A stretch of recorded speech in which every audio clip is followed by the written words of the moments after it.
राधे राधे भक्तजनों, तीर्थ महिमा के प्रसंग में वामन अवतार की कथा। भगवान बाष्कली दैत्य से त्रिलोकी के राज का अपहरण।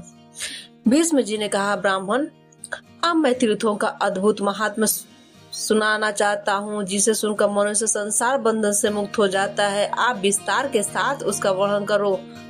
पुलह जी बोले, राजन, ऐसे अनेकों पावन तीर्थ है जिनका नाम लेने से भी बड़े बड़े पातकों का नाश हो जाता है। तीर्थों का दर्शन करना, उनमें स्नान करना, वहां जाकर बार बार डुबकी लगाना तथा समस्त तीर्थों का स्मरण करना, ये मनोवांछित फल को देने वाले हैं। हे भीष्म, पर्वत, नदियां, श्रेष्ठ क्षेत्र, आश्रम और मानस आदि सरोवर सभी तीर्थ कहे गए हैं, जिनमें तीर्थ यात्रा के उद्देश्य से जाने वाले पुरुष को पग पग पर अश्वमेध आदि यज्ञों का फल होता है। इसमें तनिक भी संदेह नहीं है। भीष्म जी ने पूछा, हे द्विश्रेष्ठ, मैं आपसे भगवान श्री विष्णु का चरित्र सुनना चाहता हूँ। सर्व समर्थ एवं सर्वव्यापक श्री विष्णु ने यज्ञ पर्वत पर जा वहां अपने चरण रखकर किस दानव का दमन किया था। हे महामुनि, ये सारी बातें मुझे बतलाइए। पुलह जी बोले, हे वत्स, तुमने बड़ी उत्तम बात पूछी। एकाग्रचित होकर सुनो। प्राचीन सतयुग की बात है। बलिष्ठ दानवों ने समूचे स्वर्ग पर अधिकार जमा लिया था। इंद्र सहित संपूर्ण देवताओं को जीतकर उसने त्रिभुवन का राज छीन लिया था। उसमें बाष्कली नामक दानव सबसे बलवान था। उसने समस्त दानवों को यज्ञ का भोक्ता बना दिया, जिससे इंद्र को बड़ा दुख हुआ। वे अपने जीवन से निराश हो चले। उन्होंने सोचा, ब्रह्मा जी के वरदान से दानव राज बाष्कली मेरे तथा संपूर्ण देवताओं के लिए युद्ध में अवध हो गया, अतः मैं ब्रह्मलोक में चलकर भगवान ब्रह्मा जी की शरण लूंगा। उनके सिवा और कोई मुझे सहारा देने वाला नहीं। ऐसा विचार कर देवराज इन संपूर्ण देवताओं के साथ ले तुरंत उस स्थान पर गए जहाँ भगवान ब्रह्मा जी विराजमान थे। इंद्र बोले, हे देव, क्या आप हमारी दशा नहीं जानते?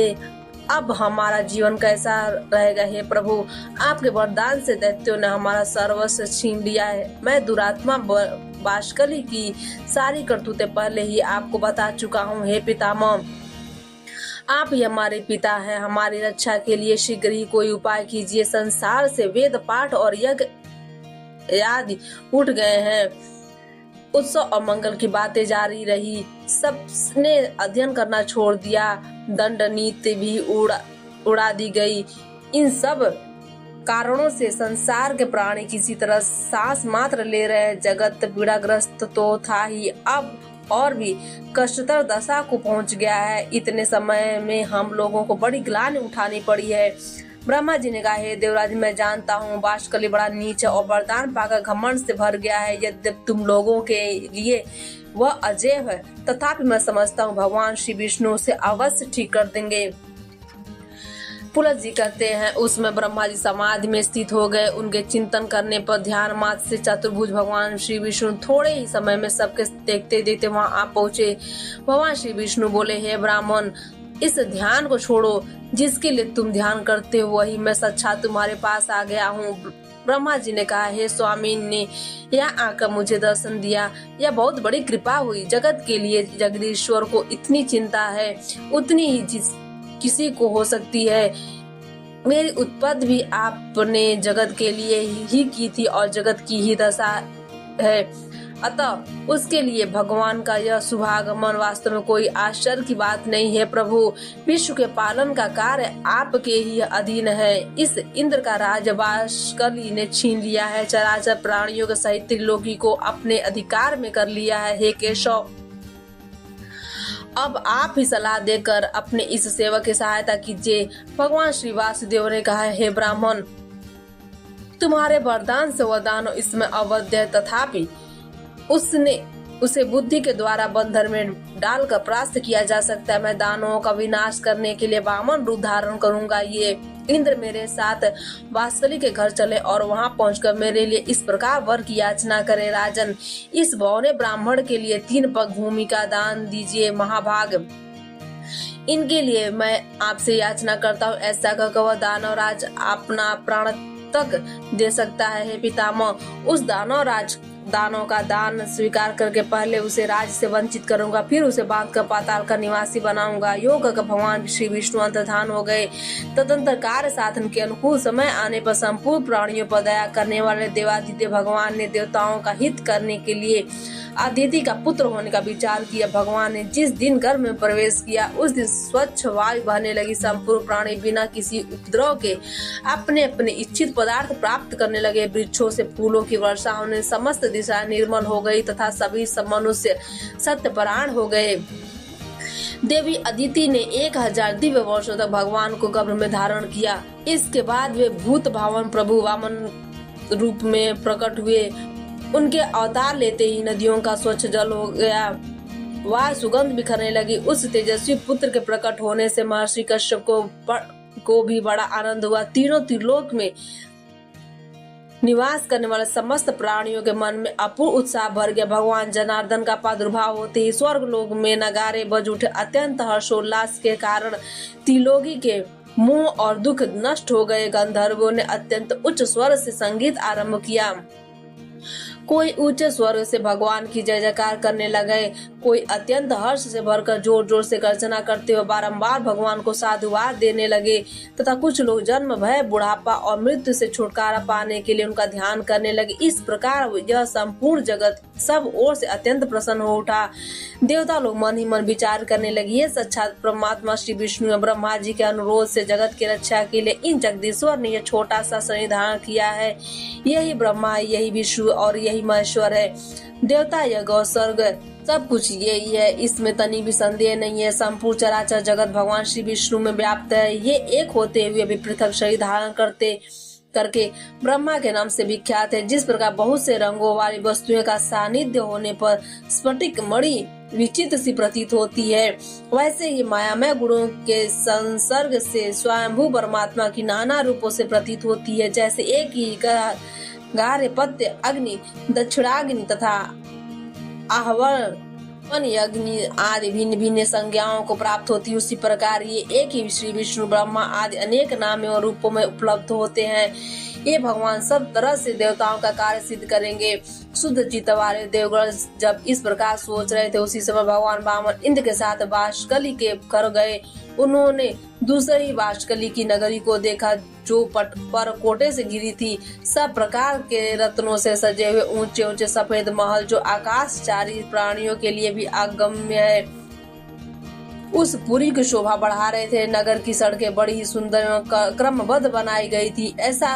कोई ऐसा पुष्प नहीं, ऐसी विद्या नहीं, ऐसा शिल्प नहीं, ऐसी कला नहीं जो बाष्कली की नगरी में मौजूद नहीं हो। वहीं रहकर दानव राज बाष्कली चराचर प्राणियों से समस्त त्रिलोकी का पालन करता था। वह धर्म का ज्ञाता, कृतज्ञ, सत्यवादी और जितेंद्रिय था। सभी प्राणी उससे सुगमता पूर्वक मिल सकते थे। न्याय अन्याय का निर्णय करने में उसकी बुद्धि बड़ी कुशल थी। वह ब्राह्मणों का भक्त, शरणागतों का रक्षक था, दीन और अनाथों पर दया करने वाला था। मंत्र शक्ति, प्रभु शक्ति और उत्साह शक्ति, इन तीनों शक्तियों से वह संपन्न था। संधि, विग्रह, यान, आसन, द्वैधी भाव और समाश्रय, राजनीति के इन 6 गुणों का अवसर के अनुकूल उपयोग करने में उसका सदा उत्साह रहता था। वह सबसे मुस्कुरा कर बात करता था। वेद और वेदांगों के तत्वों का उसे पूर्ण ज्ञान था। वह यज्ञों का अनुष्ठान करने वाला, तपस्या परायण, उदार, सुशील, संयमी, की हिंसा से विरत, माननीय पुरुषों को आदर देने वाला, शुद्ध हृदय, प्रसन्न मुख, पूजनीय पुरुषों का पूजन करने वाला, संपूर्ण विषयों का ज्ञाता, दुर्दम नीय, सौभाग्यशाली, देखने में सुंदर, अन्य का बहुत बड़ा संग्रह रखने वाला, बड़ा धनी और बड़ा दानी था। वह धर्म, अर्थ और काम तीनों के साधन में संलग्न था। बाष्कली त्रिलोकी का एक श्रेष्ठ पुरुष था। वह सदा अपनी नगरी में रहता था। उसमें देवता और दानवों भी घमंड को चूर करने की शक्ति थी। ऐसे गुणों से भी भूषित होकर वह त्रिभुवन की समस्त प्रजा का पालन करता था। उस दानव राज्य में कोई भी अधर्म नहीं होने पाता था। उसकी प्रजा में कोई भी ऐसा नहीं था जो दीन, रोगी, अल्पया, दुखी, मूर्ख, कुरूप, दुर्भाग्यशाली और अपमानित हो। इंद्र को आते देख दानवों ने जाकर राजा बाष्कली से कहा, प्रभु, बड़े आश्चर्य की बात है कि आज इंद्र एक बौने ब्राह्मण के साथ अकेले ही आपकी पुरी में आ रहे हैं। इसमें हमारे लिए जो कर्तव्य हो उसे शीघ्र बताइए। उनकी बात सुनकर बाष्कली ने कहा, दानव, इस नगर में हमें देवराज को आदर के साथ ले आना चाहिए। वे हम आज हमारे पूजनीय अतिथि हैं। पुलह जी कहते हैं, दानवराज बाष्कली दानों से ऐसा कहकर फिर स्वयं इंद्र से मिलने के लिए अकेला ही राजमहल से बाहर निकल पड़ा और अपनी शोभा संपन्न नगर की 7वीं ड्योढ़ी पर जा पहुंचा। इतने में ही उधर से भगवान वामन और इंद्र भी आ पहुंचे। दानवराज ने बड़े प्रेम से उनकी ओर देखा और प्रणाम करके अपने को कृतज्ञ माना। वह हर्ष में भरकर सोचने लगा, मेरे सम्मान धन्य दूसरा कोई नहीं है, क्योंकि आज मैं त्रिभुवन की राजलक्ष्मी से संपन्न होकर इंद्र को याचक के रूप में अपने घर पर आया देखता हूँ। ये मुझसे कुछ याचना करेंगे। घर पर आए हुए इंद्र को मैं अपनी स्त्री, पुत्र, महल तथा अपने प्राण भी दे दूंगा। फिर त्रिलोकी के राज की तो बात ही क्या है। यह सोचकर उसने सामने इंद्र को अंक में भरकर बड़े आदर के साथ गले लगाए और अपने राजभवन के भीतर ले जाकर अर्ध तथा आचमनी आदि से उन दोनों का यत्न पूर्वक पूजन किया। इसके बाद बाष्कली बोला, इंद्र, आज मैं आपको अपने घर पर स्वयं आया देखता हूँ। इससे मेरा जन्म सफल हो गया, मेरे सभी मनोरथ पूर्ण हो गए। प्रभु, मेरे पास आपका किस प्रयोजन से आगमन हुआ, मुझे सारी बात बताइए। आपने यहाँ तक आने का कष्ट उठाया, इसे मैं बड़े आश्चर्य की बात समझता हूँ। इंद्र ने कहा, हे बाष्कली, मैं जानता हूँ दानव वंश के श्रेष्ठ पुरुषों में तुम सबसे प्रधान हो। तुम्हारे पास मेरा आना कोई आश्चर्य की बात नहीं है। तुम्हारे घर पर आए हुए याचक कभी विमुख नहीं लौटते। तुम याचकों के लिए कल्प वृक्ष हो। तुम्हारे समान दाता कोई नहीं। तुम प्रभा के सूर्य के समान हो, गंभीरता में सागर की समानता करते हो। क्षमाशीलता के कारण तुम्हारी पृथ्वी के साथ तुलना की जाती है। ये ब्राह्मण देवता वामन कश्यप के उत्तम कुल में उत्पन्न हुए हैं। उन्होंने मुझसे 3 पग भूमि के लिए याचना की है, किंतु बाष्कली, मेरा त्रिभुवन का राज्य तो तुमने पराक्रम करके छीन लिया है। अब मैं निराधार और निर्धन हूँ। इन्हें देने के लिए मेरे पास कोई भूमि नहीं, इसलिए तुमसे याचना करता हूँ। याचक मैं नहीं, ये है दानवेंद्र। यदि तुम्हें अभीष्ट हो तो इन वामन जी को 3 पग भूमि दे दो। बाष्कली ने कहा, हे देवेंद्र, आप भले पधारे, आपका कल्याण हो। जरा अपनी ओर तो देखिए, आप ही सबसे परम आश्रय हैं। पितामह ब्रह्मा जी त्रिभुवन की रक्षा का भार आपके ऊपर डालकर सुख से बैठे हैं और ध्यान धारण से युक्त हो परम पद का चिंतन करते हैं। भगवान श्री विष्णु भी अनेक संग्रामों में थक कर जगत की चिंता छोड़ आपके ही भरोसे क्षीर सागर का आश्रय ले सुख की नींद सो रहे हैं। उमानाथ भगवान शंकर भी आपको इशारा भार सौंपकर कैलाश पर्वत पर विहार करते हैं। मुझसे भी भिन्न बहुत से दानवों को, जो बलवानों में भी बलवान है, आपने अकेले ही मार गिराया। 12 आदित्य, 11 रुद्र, दोनों अश्विनी कुमार तथा 8 वसु तथा सनातन देवता धर्म, ये सब लोग आपके ही बाहुबल का आश्रय ले स्वर्गलोक में यज्ञ का आभार ग्रहण करते हैं। आपने उत्तम दक्षिणाओं से संपन्न 100 यज्ञों द्वारा भगवान का यजन किया है। पृथ और नमूची आपके ही हाथ से मारे गए हैं। आपने ही पाक नामक दैत्य का दमन किया। सर्वसमर्थ भगवान विष्णु ने आपकी ही आज्ञा से दैत्यराज हिरण्यकश्यप को अपनी जांघ पर बैठाकर मार डाला था।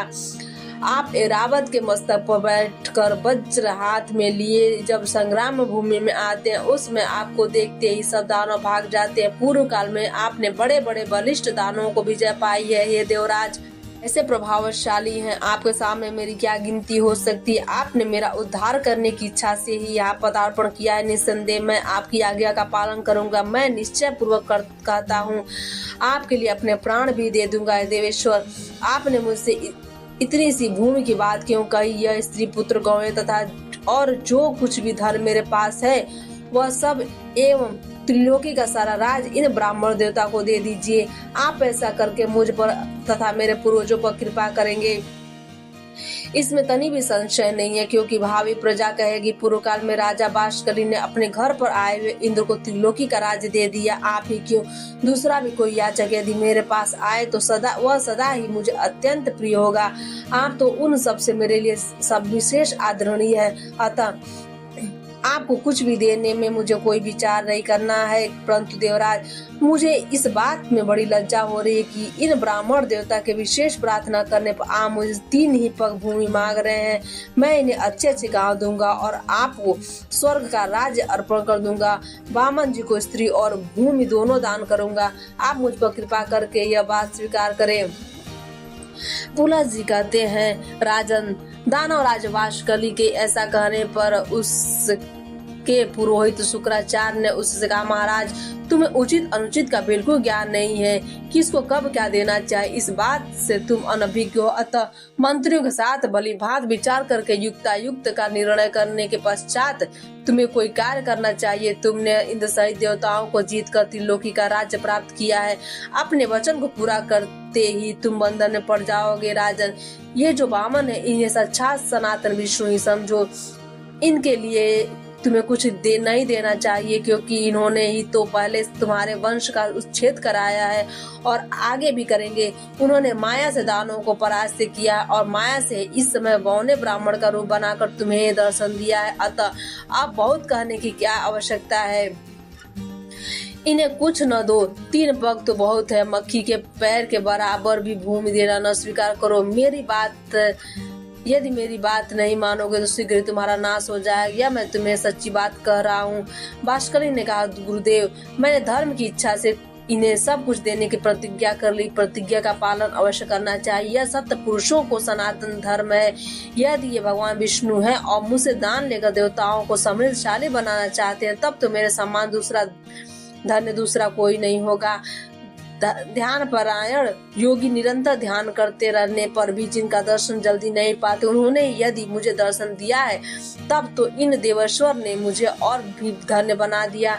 जो लोग हाथ में कुश और जल लेकर दान देते हैं, वे भी मेरे दान से सनातन परमात्मा भगवान श्री विष्णु प्रसन्न हो, इस वचन के कहने पर मोक्ष के भागी होते। इस कार्य को निश्चित रूप से करने के लिए मेरा जो दृढ़ संकल्प हुआ है, उसमें आपका उपदेश ही कारण है। बचपन में आपने एक बार उपदेश दिया था, जिसे मैंने अच्छी तरह अपने हृदय में धारण कर लिया। वह उपदेश इस प्रकार था, शत्रु भी यदि घर पर आ जाए तो उसके लिए कोई वस्तु अदेय नहीं है, उसे कुछ भी देने से इनकार नहीं करना चाहिए। गुरुदेव, यही सोचकर मैंने इंद्र के लिए स्वर्ग का राज्य और वामन जी के लिए अपने प्राण तक दे डालने का निश्चय कर लिया है।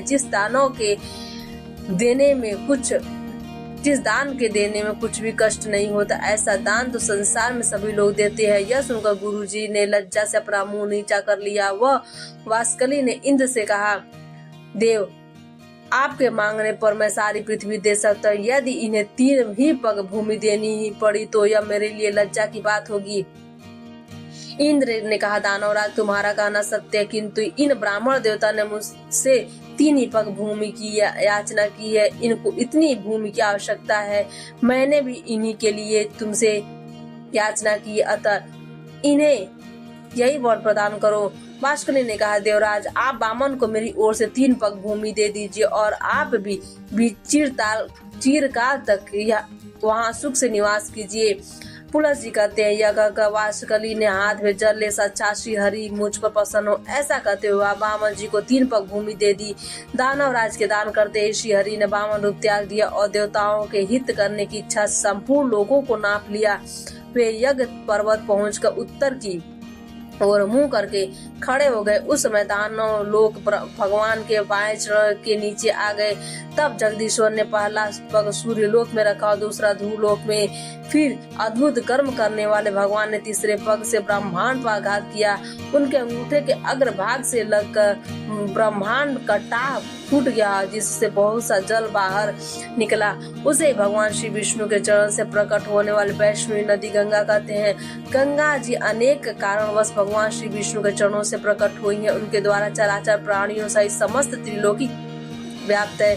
तत्पश्चात भगवान श्री वामन ने वाशकली से कहा, मेरे 3 पग पूर्ण करो। वाशकली ने कहा, भगवान, आपने पूर्व काल में जितनी बड़ी पृथ्वी बनाई थी, उसमें से मैंने कुछ भी छिपाया नहीं। पृथ्वी छोटी है और आप महान है। मुझ में सृष्टि उत्पन्न करने की शक्ति नहीं है, जिसमें से कि दूसरी पृथ्वी बनाकर आपको 3 पग पूर्ण करूं। देव, आप जैसे प्रभुओं की इच्छा शक्ति ही मनोवांछित कार्य करने में सफल होती है। सत्यवादी वाशकली को निरंतर जानकर भगवान श्री विष्णु बोले, दानवराज, बोलो, मैं तुम्हारी कौन सी इच्छा पूर्ण करूं। तुम्हारा दिया हुआ संकल्प का जल मेरे हाथ में आया है, इसलिए तुम वर पाने के योग्य हो, वरदान के उत्तम पात्र हो। तुम्हें जिस वस्तु की इच्छा हो मांगो, मैं तुम्हें दूंगा। वाशकली ने कहा, देवेश्वर, मैं आपकी भक्ति चाहता हूँ। मेरी मृत्यु भी आपके ही हाथ हो। जिससे मुझे अपने परधाम श्वेत दीप की प्राप्ति हो, जो तपस्वियों के लिए भी दुर्लभ है।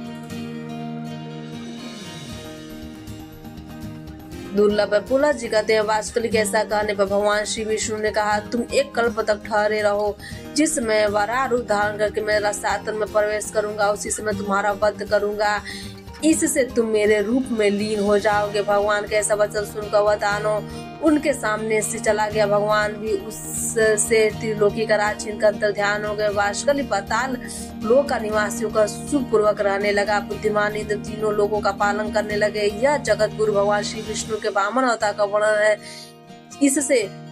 इसमें श्री गंगा के प्रादुर्भाव की कथा भी आ गई। यह प्रसंग सब पापों का नाश करने वाला है। यह मैंने श्री विष्णु के तीनों पगों का इतिहास बतलाया है, जिसे सुनकर मनुष्य इस संसार में संपूर्ण पापों से मुक्त हो जाता है। श्री विष्णु के पगों का दर्शन कर लेने पर उसमें दुस्वप्न, दुश्चिंता और घोर पाप शीघ्र नष्ट हो जाते हैं। पापी मनुष्य प्रत्येक युग में यज्ञ पर्वत पर स्थित श्री विष्णु के चरणों का दर्शन करके पाप से छुटकारा पा जाते हैं। भीष्म, जो मनुष्य मौन होकर यज्ञ पर्वत पर चढ़ता अथवा तीनों पुष्करों की यात्रा करता, उसे अश्वमेध यज्ञ का फल मिलता है। वह सब पापों से मुक्त हो मृत्यु के पश्चात श्री विष्णु धाम में जाता है। भीष्म जी बोले, भगवान, यह तो बड़े आश्चर्य की बात है कि वामन जी के द्वारा दानव राज वास्कली बंधन में डाला गया। मैंने तो श्रेष्ठ ब्राह्मणों के मुख से ऐसी कथा सुन रखी है कि भगवान ने वामन रूप धारण करके राजा बलि को बांधा था और विरोचन कुमार बलि आज तक पाताल लोक में मौजूद है। अतः आप मुझसे बलि के बांधे जाने की कथा का वर्णन कीजिए। पुष्पदर्शी बोले, हे नृपश्रेष्ठ, मैं तुम्हें सब बातें बताता हूँ, सुनो। पहली बार की कथा तुम सुन ही चुके हो। दूसरे बार वर्तमान वैवस्त मनवंतर में भगवान श्री विष्णु ने त्रिलोकी को अपने चरणों से नापा था। उस समय उस देवाधिदेव ने अनेक ही यज्ञ के में जाकर राजा बलि को बांधा और भूमि नापा। उस अवसर पर भगवान पुनः वामन अवतार हुआ था। पुनः उन्होंने त्रिविक्रम रूप धारण किया था और पहले वामन होकर फिर अब वामन विराट हो गए थे। आज की कथा यहीं पर समाप्त होती है।